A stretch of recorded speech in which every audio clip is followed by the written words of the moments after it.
जय गुरुदेव। उपनिषद पुरुष का ज्ञान। ऊपर बताया जा चुका है कि आत्मा, जिसे ब्रह्म कहा जाता है, निरूपाधिक है, अर्थात वह इंद्रिय मन बुद्धि की उपाधियों से रहित एवं नित्य शुद्ध मुक्त स्वभाव चिन्ह मात्र सत्ता है, जिसका चारों वेद चार महावाक्यों द्वारा संकेत करते हैं। शुक्ल यजुर्वेद कहता है अहम ब्रह्मास्मि, सामवेद कहता है तत्त्वमसि, ऋग्वेद कहता है प्रज्ञानम ब्रह्म और अथर्ववेद कहता है अयम आत्मा ब्रह्म। कृष्ण यजुर्वेद का कोई महावाक्य नहीं है।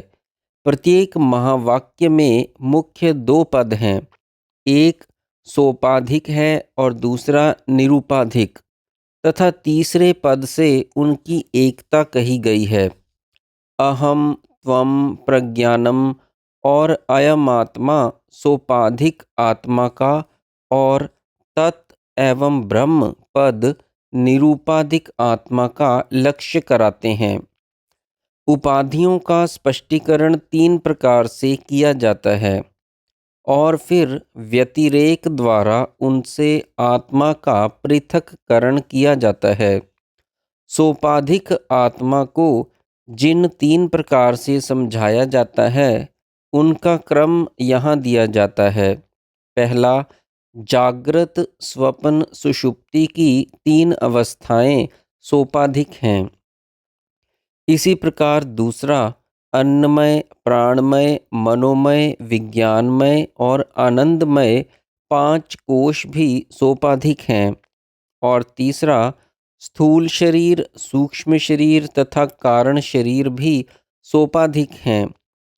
तीनों अवस्थाओं अथवा पांचों कोशों अथवा तीनों शरीरों की उपाधि से अतीत आत्मा को ब्रह्म जानना चाहिए। आत्मा को उक्त प्रकार से जानने के साधनों को अध्यात्म साधन कहा जाता है। सब साधनों को दो श्रेणियों में रखा जाता है। पहला, बहिरंग साधन अथवा अधिदैव योग और योग के पांच अंग यम नियम आसन प्राणायाम एवं प्रत्याहार। दूसरा, अंतरंग साधन के अंग धारणा ध्यान और समाधि हैं। निदिध्यासन भी दूसरी श्रेणी का साधन होने से इन्हीं के अंतर्गत है। वेदांत में जहाँ कहीं विचार शब्द का प्रयोग किया जाता है, उससे सदा आत्म स्थिति स्वरूप निध्यासन का ही अभिप्राय होता है और उसका स्वरूप ध्यान एवं समाधि के सिवाय अन्य कुछ नहीं होता। निरूपाधिक आत्मा का अनुभव प्राप्त करने के लिए भी दो साधन क्रम हैं, एक सांख्य के मतानुसार और दूसरा वेदांत के मतानुसार। सांख्य का मार्ग पातंजल योग दर्शन का ही मार्ग है, जिसमें प्रकृति पुरुष दोनों को भिन्न तत्व माना जाता है। इसलिए आत्मा को प्रकृति के कार्यों से पृथक अनुभव करना चाहिए। पुरुष सदा प्रकृति से असंग है, असंगयो आत्मा। यह सांख्य का मौलिक सिद्धांत है। आत्मा प्रकृति से स्वतंत्र है। आत्मा सत्व अर्थात बुद्धि से अन्य है। यह अनुभव करना मोक्ष कहलाता है। सांख्य के मत से बुद्धि प्रकृति का अंग है और आत्मा का उससे कोई संबंध नहीं है। वेदांत के मतानुसार सारे प्रपंच का उदय आत्मा से होता है। वह आत्मा की अपनी शक्ति का ही कार्य है। इसलिए ब्रह्म आत्मा और बुद्धि में कारण कार्य का संबंध है।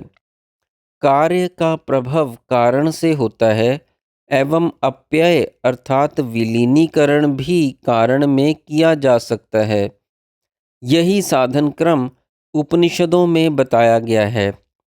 परंतु आजकल उपनिषदों का साधन क्रम तो कठिन होने के कारण लुप्त प्राय हो चला है और पतंजल दर्शनोक्त सांख्य का साधन ही सर्वत्र प्रचलित है। निध्यासन और आत्मचिंतन अथवा आत्म विचार उसी साधन का ही एक रूप है। यद्यपि दोनों साधन क्रमों को योग कहा जाता है, परंतु दूसरा साधन शक्ति जागरण के बिना साध्य नहीं हो सकता।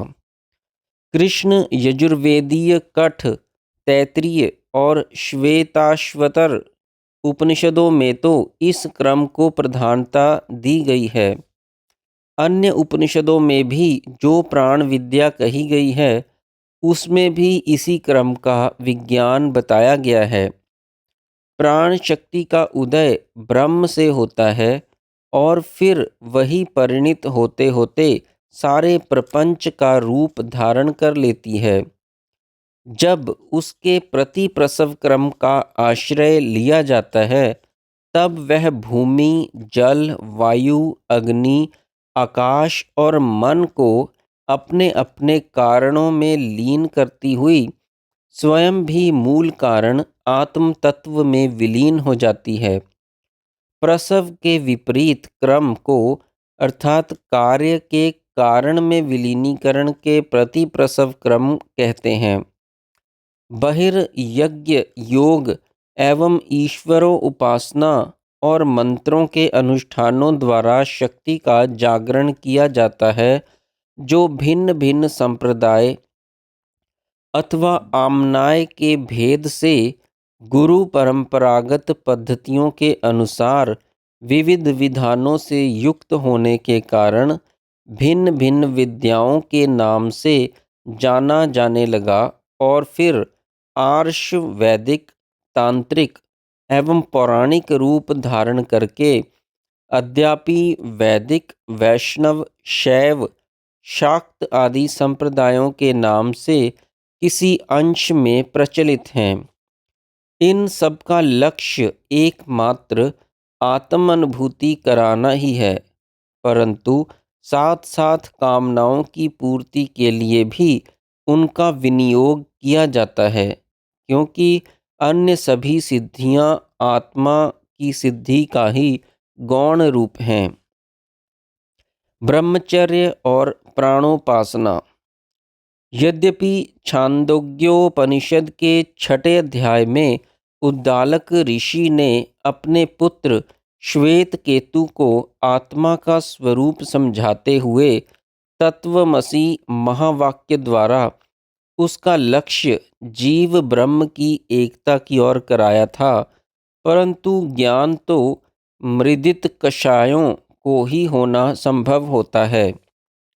7वें अध्याय की समाप्ति पर नारद ने सनत कुमार की स्तुति करते हुए कहा, हे मृदित कषायाय तमस्पारम दर्शयति भगवान सनत कुमारः।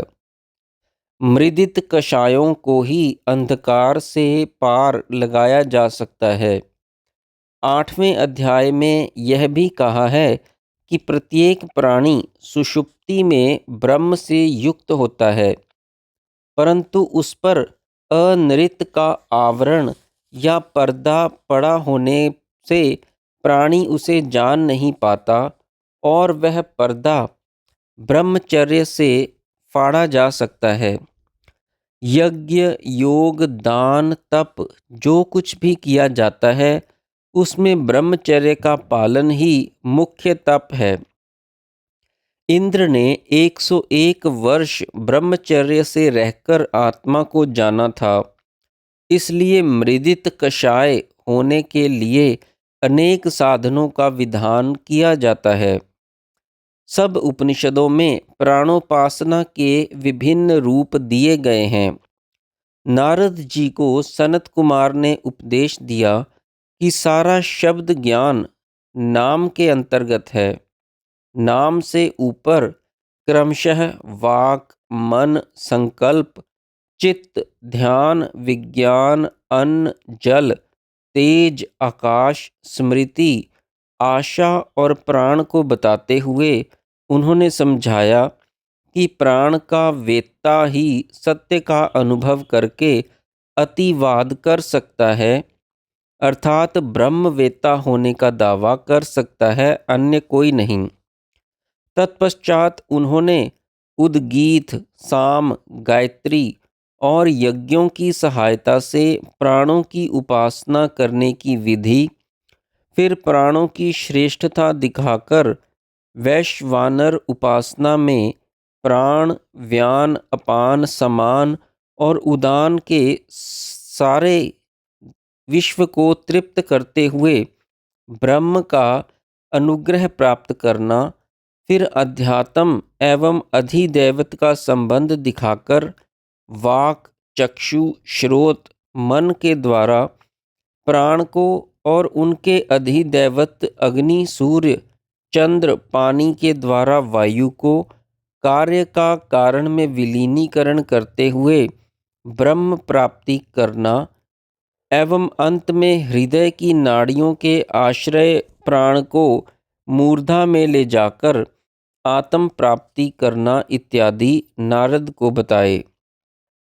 प्रश्नोपनिषद में कहा है कि वीर्य की रक्षा से प्राण की रक्षा होती है, इसलिए ब्रह्मचर्य व्रत भी प्राणोपासना ही है। इसी प्रकार वृहद आरण्यक और कौशीतकी उपनिषद में भी प्राण विद्या का सविस्तार वर्णन है। याज्ञवल्क्य ने सब प्रतिद्वंदी ऋषियों को परास्त करके उनसे जो जीवन के मूल संबंधी प्रश्न किया था, उसका भी प्राण विद्या की ओर ही स्पष्ट संकेत है, क्योंकि वे सभी ऋषि ब्रह्मवादी थे, परंतु ब्रह्मवित् नहीं थे। याज्ञवल्क्य ने प्रश्न का अभिप्राय यह था कि आत्मवित् या ब्रह्मवित् की परीक्षा शास्त्रार्थ से नहीं होती, उससे तो मेधा का तर्क शक्ति का ही पता चलता है। आत्मवित्त को तो यह सामर्थ्य होता है कि जैसे वृक्ष के कट जाने पर उसकी जड़ से पुनः नवीन अंकुर आ जाते हैं, उसी प्रकार प्राणहीन मुर्दे में भी प्राण डाल दे। इसी अभिप्राय से यह भी कहा है कि जीवन का मूल आत्मवेत्ता को ज्ञात होता है। श्वेत केतु के पिता उद्दालक भी उस सभा में उपस्थित थे, परंतु वहां उनको मौन ही रहकर हार स्वीकार करनी पड़ी। करते भी क्या, शाकल्य तो अपनी हठधर्मी के कारण अपना सिर पहले ही दे चुका था।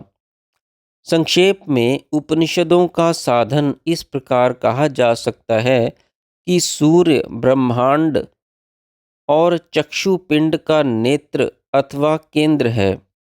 दोनों का संबंध प्राण द्वारा होता है, जो ब्रह्म की एक शक्ति है, क्योंकि उसका निस्सरण ईश्वर के संकल्प से होता है। इसलिए प्राण की सहायता से सर्व खलविदम ब्रह्म का अनुभव किया जाता है। इति शम। जय गुरुदेव।